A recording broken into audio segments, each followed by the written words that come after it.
In the name of God, hello dear students, welcome back to my YouTube channel, Thinkable Physics. My name is Masoud and I'm at your service to explain physics curriculum, grade 11. Actually, in previous lessons, we talked about capacitors and capacitance. And I can say this is the last lesson for capacitor, the last lesson. Actually, especially this lesson concentrates on the mathematical formula for finding the let's say electrical energy for capacitors, right?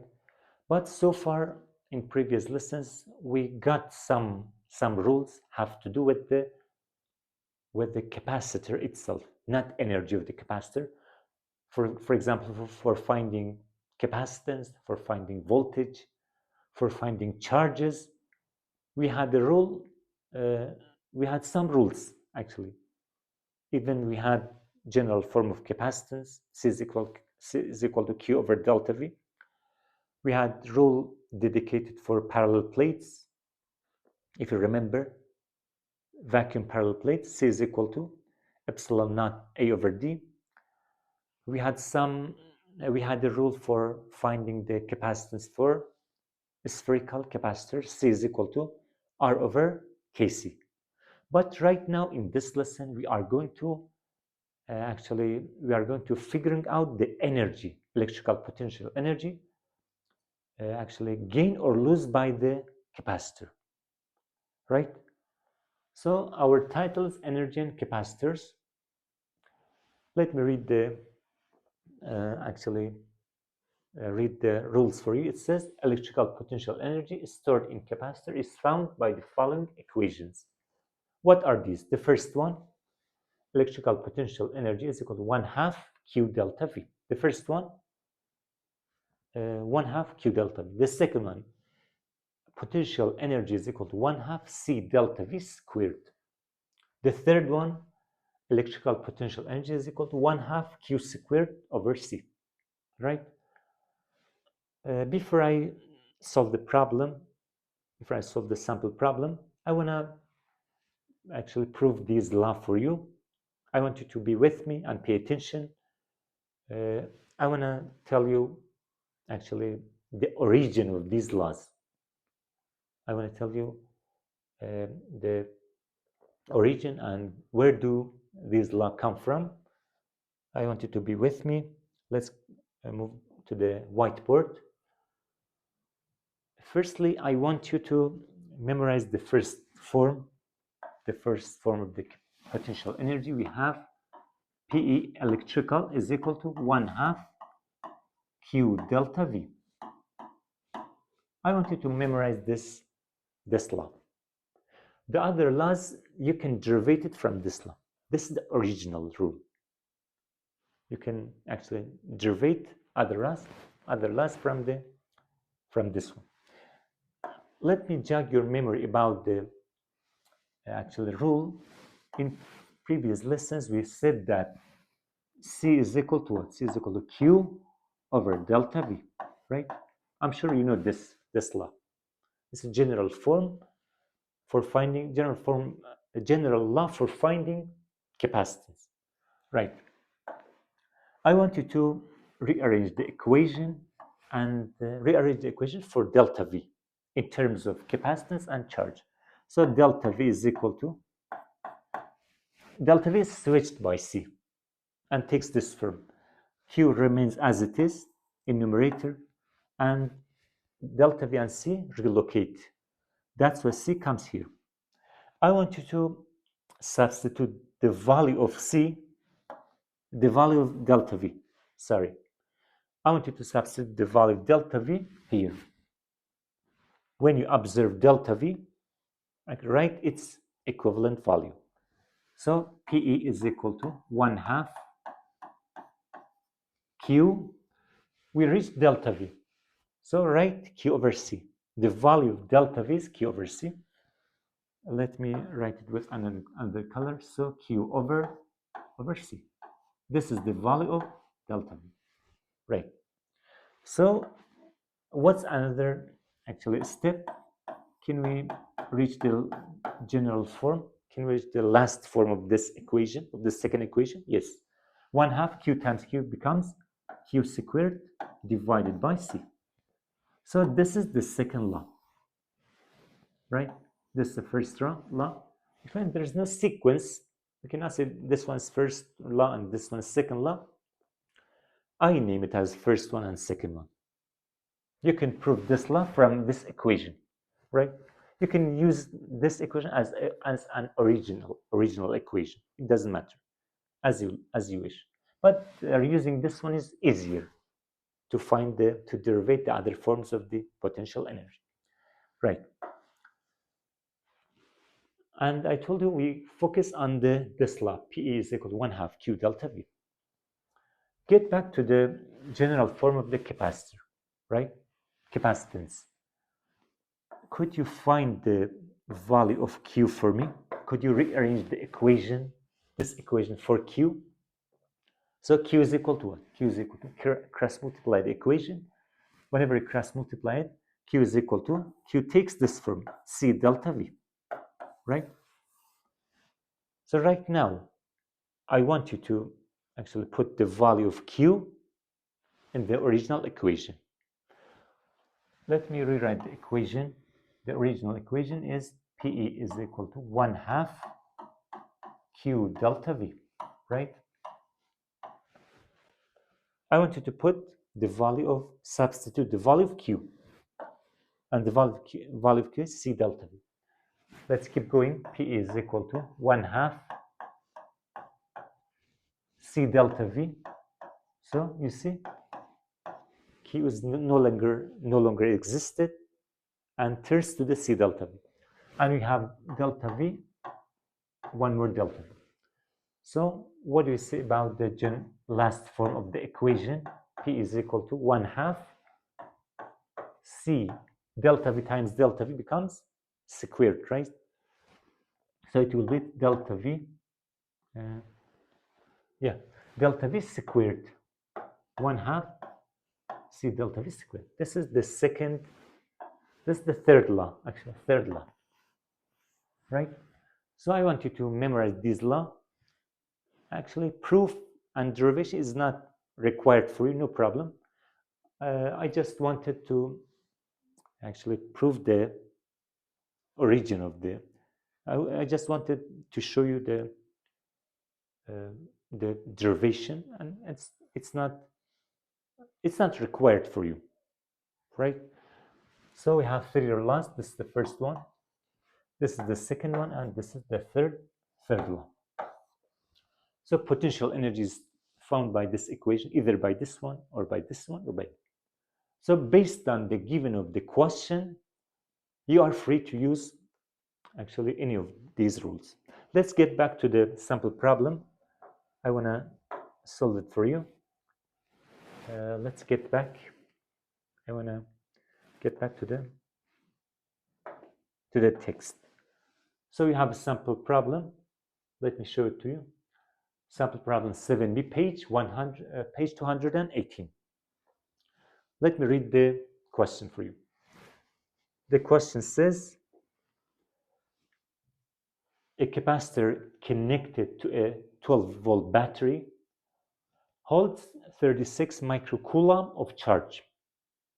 And I want you to summarize each information. When you reach a number, actually summarize it immediately, right? Write it. So 12 volt means voltage. So we have delta V, potential difference is 12 volts.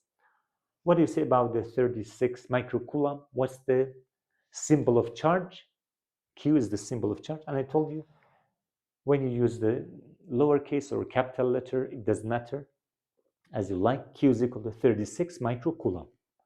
But I want you to convert actual microcoulomb into the coulomb. How much is the value of micro? 10 to the power negative 6. That's why 36 microcoulomb will be 36 times 10 to the negative 6 coulomb. What's what's the unknown? It says A, so we have two parts here for this sample problem. We have two parts. Part A says, what's the capacitance? You see? So we look for what? We look for capacitance. This is our unknown. What's the capacitance of the capacitor? From the given talks that we have to use the general form of the capacitance. What's the general form? This is the general form. C is equal to Q over delta V. Just substitute the values and find the answer. And you are allowed to use calculator, no problem, in the exam. C is equal to Q will be 36 times 10 to the negative 6 divided by delta V is 12. You can actually here you don't need actually calculator because it's very easy. Just write the power as it is, and you can simplify 12 by itself. 36 divided by 12 becomes 3. So the answer will be 3 times 10 to the negative 6 farad. I wanted to think about I wanted to convert it into the microfarad. Actually, if you leave it, no problem, it's okay. But if you convert it, 10 to the negative 6 is equivalent to the what? Is equivalent to the micro. So this value means micro. So it means we have a capacitor with 3 microfarad. 3 microfarad, right? This is about the first part of the question. I want to move on to the second part of the question. The second part says how much electrical potential energy, our subject, right? So actually part A actually talked about what? Part A talked about, refers to the one. Part A, general form of the capacitor, refers to the previous lessons. But right now, part B is our subject.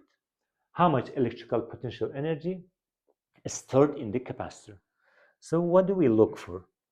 We look for the electrical potential energy. This is our, so we look for electrical potential. Let me highlight for you, electrical potential energy. We look for this. Do we have enough information, or are information available to find the potential energy? Yes. Right?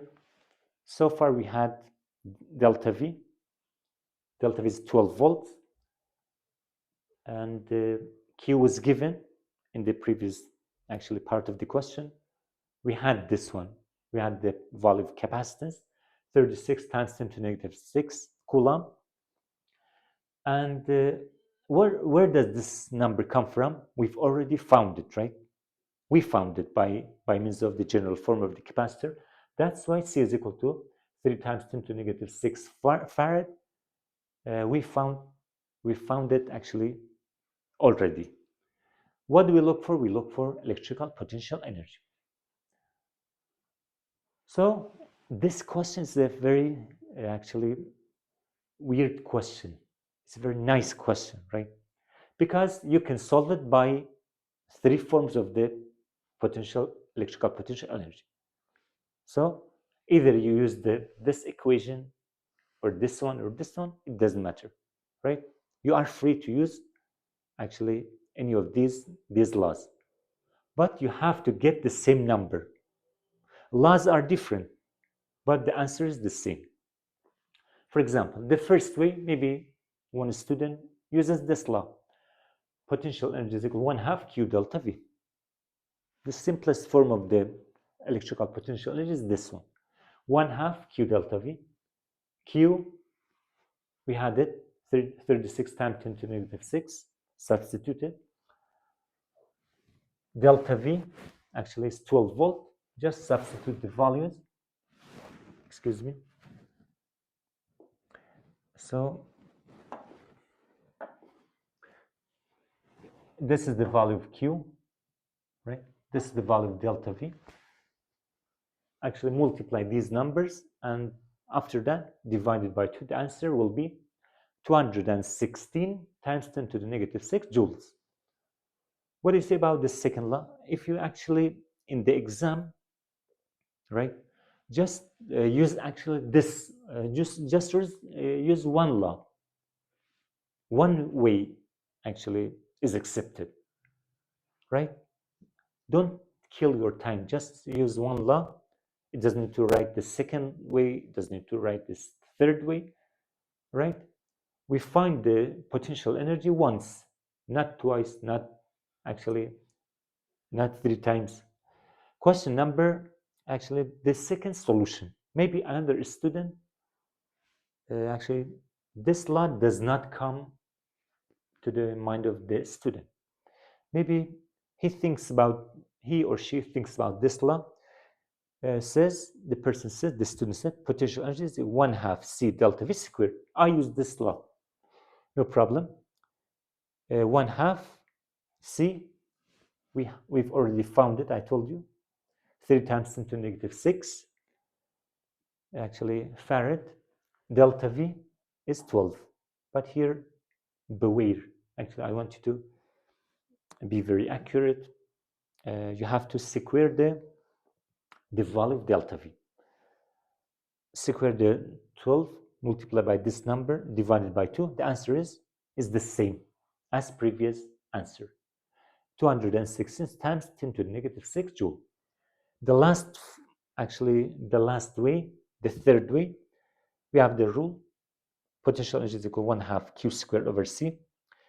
Q, the charge, actually we had it 36 times 10 to the negative 6, but you have to what? You have to square it, divided by what? Divided by C. And this is the value of the 3 times 10 to the negative C goes to the denominator. And the answer will be the same as previous ways, actually.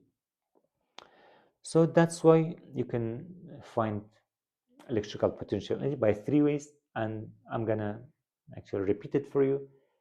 You are not required actually to use the actually 3 laws for finding one unknown. You just need it, you just find it once. But before I finish the lesson, I'm going to tell you about the amount of farad. I forgot to tell you in previous lessons. Actually, what do you say about the amount of 1 farad?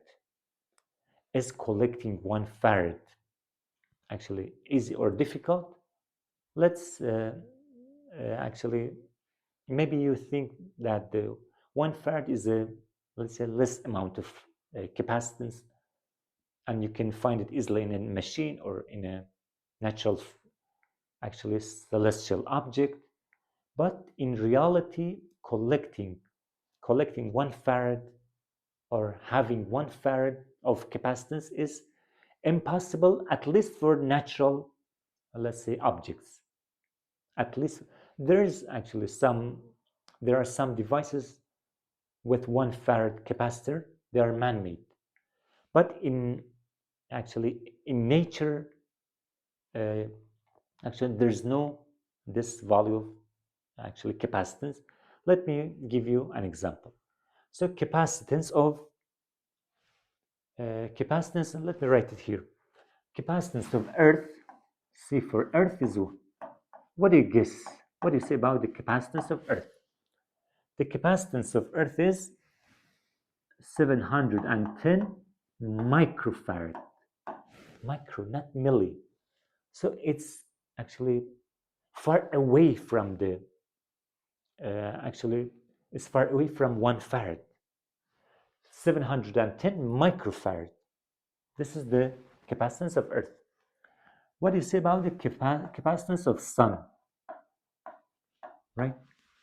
The boss of solar system. Sun, our star. How much is guess the amount of actually capacitance of Sun? What do you see? The amount of actually capacitance of Sun is 30,000 what? excuse me, 73,000 microfarad. You see, for Earth we have 710 microfarad. For Sun we have 73,000 microfarad. That's why neither Earth nor Sun reach even 0.1 farad. That's why collecting 1 farad is not easy. Thank you very much, guys, for watching this video, and bye for now.